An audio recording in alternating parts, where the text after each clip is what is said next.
Do you know that historically the stock market has performed very well during periods of falling interest rates? Yes, so in this video we're going to dive into where to invest when interest rates are cut and what are the winning sectors or stocks you should watch out for. So, but before we get started, if you haven't done so, do join my free weekly newsletter where you will get tips on the US and Singapore stock markets, stock ideas, analyst reports, and many more. So, without further ado, let's jump back to the video. So, by now, you would have heard of the news where the Fed has cut interest rates by a big 50 basis points, alright? So, 0.5%, marking its first rate deduction in over 4 years. The reason? They want to prevent an economic slowdown and support a resilient economy rather than just addressing the recent labor market weaknesses. But the more important question is, what's in it for me, right? So, well, based on the many articles I've read, they generally all point to positive market returns in the next 12 months. A lot of websites out there and a lot of research or papers that are going about talking about rate cuts. But I've done my research and I'm going to just show you two of them, right? I think is very helpful and useful. So the first one is this by Hartford Funds, okay? And they have done the macro analysis on how stocks, bonds, and cash have performed when the Fed starts cutting interest rates. And they done this analysis since 1928, okay? And that is around 22 rate cutting cycles since 1928. Okay, and what they have found out is that stocks outperform bonds and bonds outperform cash every time, during these rate cutting cycles.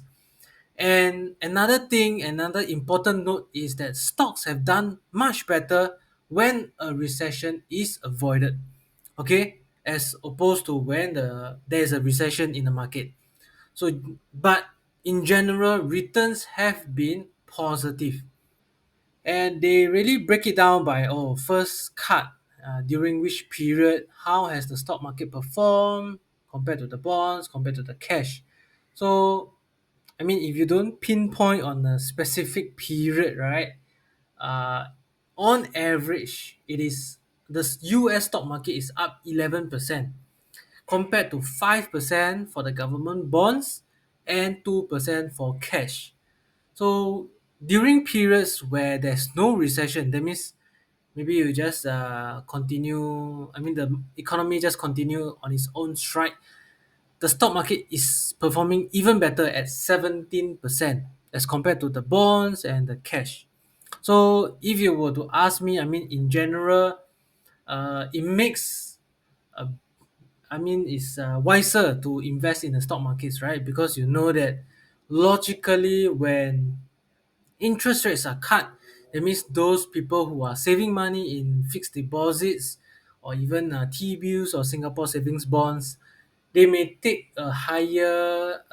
have a higher risk appetite now. They want to go for higher returns, so they may pull out their funds and invest in the stock markets, and hence that's the reason why stock markets perform generally better as compared to the other two asset classes. I want to share with you the second website that I find very interesting is this by trustnet, okay, .com, and they talk about where to invest after a Fed rate cut, recession or no recession. And what they have done is to break it down into this particular table, right? Okay, they put it as recession after cut, no recession after cut, and what are the 12-month returns after the first Fed cut. And from here, you can see that there are a lot of asset classes broken down into things like tech, growth stocks, consumer staples, healthcare, real estate, banks, etc., etc. uh, I find it quite interesting because they really talk about okay, one of the most consistent performance have been growth stocks, which typically add 9% over the 12 months following the first rate cut. Positive returns in both recessionary and non-recessionary environments. So like if you want 报价, right, 9%, right? So you are typically going to put it in growth stocks. That's what they're saying. Okay, but If let's say you want to go for more defensive sectors, it will also outperform. Okay, so healthcare not only gained 14% following the first cut on average, but also average positive 12-month returns if a recession is hit. So there are a lot of asset classes that you can read all in this website itself. I'm going to put the link down below for your reference. So without further ado, let's jump to our first winning sector and the stock that I'm going to share with you. Our first consumer discretionary stock is Tesla. I've done my homework on quite a lot of consumer discretionary stocks like LV, like the Hourglass or whatsoever, right? Luxury goods, you can think of it. But cars are also a big expenses, be it whether you are in Singapore or US. And Tesla, okay, even though they have a lot of future growth drivers, they are still predominantly a EV car maker, and they are the beneficiary of interest rate cuts, because when interest rate cuts happen, it will lower the interest expenses that people, okay, or the people buying the car, they will need to fork out for the loans, right? And they're gonna pay lesser interest for this kind of car loans, and this will be a very important catalyst for Tesla. And in fact, right, if you look at another article, Elon Musk has blamed the Fed for soft Tesla sales. I mean, you can't really blame the government for what is happening to your company, right? But then, like, he is saying that, oh, interest rates are so high, not no nobody want to buy cars and things like that. Okay, but then as for yesterday, when the interest rate cuts news came in, Tesla stock jumped 7.3%, okay, in a single day. This is the thing about, the theory whereby the rate cut will boost all these Tesla's car sales going forward, okay? Because a rate cut at the end will help car stocks, as they mentioned, right? So lower interest rates make cars bought with financing more affordable, and they can boost the demand. So even the car competitors, I mean the Tesla competitors like General Motors and Ford Motor are also up, but their gains faded off. So Tesla is still one of the very big beneficiaries lah when it comes to the share price movement. Okay, so if you want to do more research on Tesla and you don't have the time to do all the nitty gritty homework, right? I would suggest you coming to seekingalpha.com, sign up for a premium subscription, and you can read about all the analysis over here. So there are many premium articles written on Tesla itself. You have people talking about strong sell. You have people talking about their taxi moment in the future, robo taxi. You know what? Even the energy segment set for a breakout. The technical analysis, fierce Chinese competition, so forth and so on and so forth. Okay, so if you don't have the time, you can just sign up for the Seeking Alpha Premium membership, which in fact will go up in price soon. Okay, so if you're interested, you can sign up for this Seeking Alpha Premium membership. I will put the link down below. And in fact, okay, I really do subscribe and read it myself. So for example, if I'm interested in a particular stock like Tesla, I will go in, I will read about, all the research analysis that has been done by a particular writer. So what he has covered since last time, since before this article, the summary points, the bull and the bear case, right? The thesis, and so that you can get a all-rounded, I would say, judgment, okay, for a particular stock. You're not like going in blindly, you're having to read about a company from the ground up. So in fact, you can just leverage on their expertise, do a calculated guess or do a calculated analysis, and be more confident in the stock that you're gonna invest in. Okay, so now moving on to our second stock on the list. Second consumer staple stock that I have is PepsiCo, right? PepsiCo, I mean, needs no introduction. Is the company behind a lot of snacking brands, Pepsi Cola, and things like that. So when I come to seeking alpha again, I see that even though it is a some sort like a very defensive kind of a stock, the share price have only moved up 29% in 5 years. Okay, so I think predominantly what we want to see here is that it is a mature stock and it is giving out dividends. And true enough, right, when you look at US stocks, for them to have a dividend yield of 3%, it's already considered not bad, quite decent already. So they have a 3% yield and their P ratio is 21 times. Not very, I mean, not very expensive, but not cheap either. So around there, reasonably priced for being such a established, big company. And furthermore, if I go into some of the analysis articles over here, like for example, I like this one written by Leo Nelson, right? So he talked about how the recent underperformance presents a buying opportunity due to the strong pricing power, brand loyalty, and profit margin improvement. Okay, so their growth, okay, PepsiCo's growth has been slowing down due to the macroeconomic environment, because everyone is more careful with their wallet and things like that. So maybe the sales has come down a bit. They have Pepsi, they have Mountain Dew, okay, Lay's is part of them, Quaker, Doritos, and all that kind of different brands, and they are still growing on a very steady clip. So Doritos is growing 16% CAGR in the past 2 to 3 years. Same thing for the energy drink, right? Garato, Pepsi, Cheetos, Lay's, and all that. So it is not that it's not growing; it's still growing. It's just that maybe the profit margins and all that has been hammered down due to inflation, okay, persistent inflation.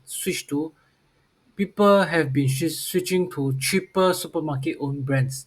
But when things get better, maybe the economy get better, people are gonna flock back to all these established consumer brands again. PepsiCo do own a sweet spot, right? With all these, their blue chip status, over 500 brands, and their steady dividend growth. So in fact, they are the one of the dividend kings, right? Which, yeah,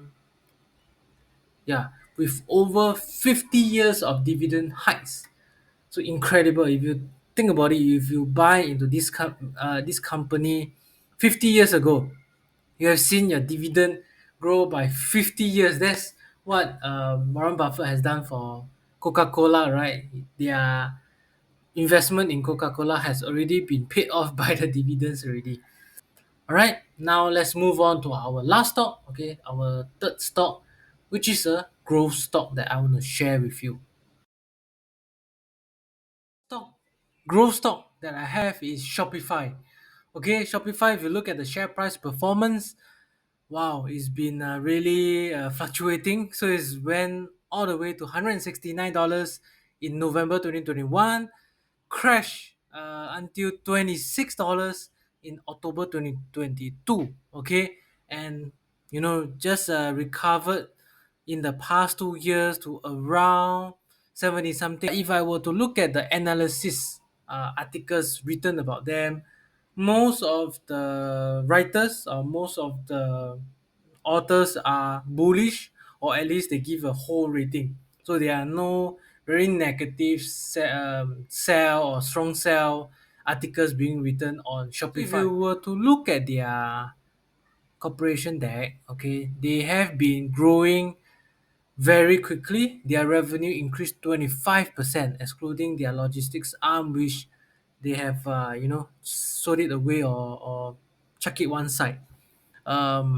Their operating expenses are also down, gross profit going faster, and their free cash flow margin more than doubled year on year basis. So I would say that Shopify right now is growing very fast. On top of that, they have that kind of AI. I've already seen Shopify AI, and I'm really fascinated about how the merchants can use it. Small medium enterprises, they naturally they want to use the AI to make their work easier for them, much faster, seamless, and it is a strong selling point for Shopify. Okay, with all these merchants like Championship One, Suili, which is selling the guitars and music instruments, as well as check, right? Which actually, if you look at it, they have merged with Love Bondito, which is a very famous women's wear brand in Singapore. Okay, so apparently all of them uses Shopify. If you want, you can also check out other markets, right? Maybe in the US itself, maybe they will show okay, I'm not very sure of all these brands because I'm not really a shopper. Okay, but if I look at their new consumers, right, new customers they have signed up with over here, yes, the brands that have signed up with Shopify recently include Toys R Us. Toys R Us I know because I used to go there and buy toys for my kids, not stocks. Buy the toys. Laxotica, heard of it from my wife. Barnes and Noble over here. All right, so they have not only been strong in online, right? So they are also pivoting out to the physical point of sales terminal, and they are going to roll out to 8 additional countries. So their growth story is pretty much intact. They are not just in e-commerce; they are also going to the physical commerce as well. So all in all, I think Shopify is a growth stock that we should all be watching for, and especially with the interest rate cuts coming, all these small medium enterprises they're gonna do much better because they can maybe borrow more loans to fuel their growth, and then at the same time they're gonna go for Shopify as their underlying layer to grow their businesses. And the last point that I want to make for Shopify is this monthly recurring revenue. So in the past 5 years, they have grown from 47 million to 169 million. So a 29% 5-year CAGR. So this is not possible if not for the very robust software that they provide for all these customers, right? In fact, if you read about all these different articles on Shopify, the merchants that sign up for Shopify continue to pay, uh, for the add-ons, for the AI, or even subscribe and upgrade their subscription because as their business grow, they will need more and more functions, and that's how Shopify will continue to grow in the foreseeable future. Next up, do you think that our local banks will be impacted by the ongoing interest rate cuts?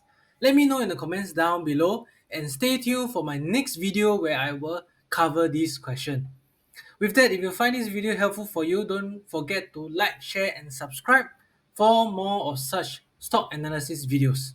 You can also join my newsletter at investkaki.com where I share exclusive insights every single week. Last but not least, if you have a few minutes to spare, catch my next video over here.